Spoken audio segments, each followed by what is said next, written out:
क्या सच में दो नहीं, एक ही पुत्र को जन्म दिया था सीता ने? कुछ समय बीतने के बाद वाल्मीकि आश्रम में नन्हे बच्चे की किलकारी गूंज उठी। सीता जी ने एक सुंदर बालक को जन्म दिया। जिस पुत्र को सीता जी ने जन्म दिया उसका नाम लव रखा गया। लव के जन्म के बाद सीता जी का अधिकतम समय उसके पालन पोषण में गुजरता।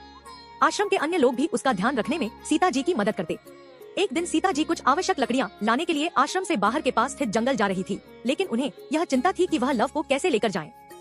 निकलते हुए उन्होंने वाल्मीकि जी से लव का ध्यान रखने को कहा।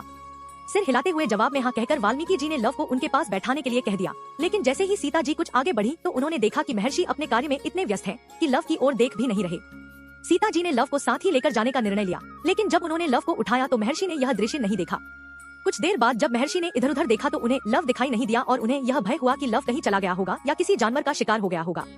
वाल्मीकि चिंतित हो उठे। महर्षि वाल्मीकि सोचने लगे कि अब वह सीता जी को क्या जवाब देंगे। सीता विलाप करने लगेगी। इसी डर के कारण वाल्मीकि जी ने पास में पड़े कुशा, घास, कुलिया और कुछ मंत्र पढ़ने के बाद एक नया लव बना दिया। यह लव हूबहू पहले जैसे लव की तरह ही था।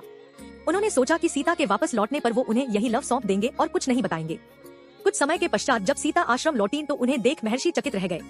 उनके पास लव को पहले से ही देख वे अपनी आंखों पर विश्वास नहीं कर पा रहे थे। पूछने पर मालूम हुआ कि सीता जी लव को अपने साथ ही ले गई थी, लेकिन नए लव को देखने के बाद सीता जी अत्यंत प्रसन्न हुई। कुशा के कारण जन्म होने की वजह से उसका नाम कुश रखा गया और वह श्री राम और सीता जी की दूसरी संतान के रूप में जाना गया। जय श्री राम।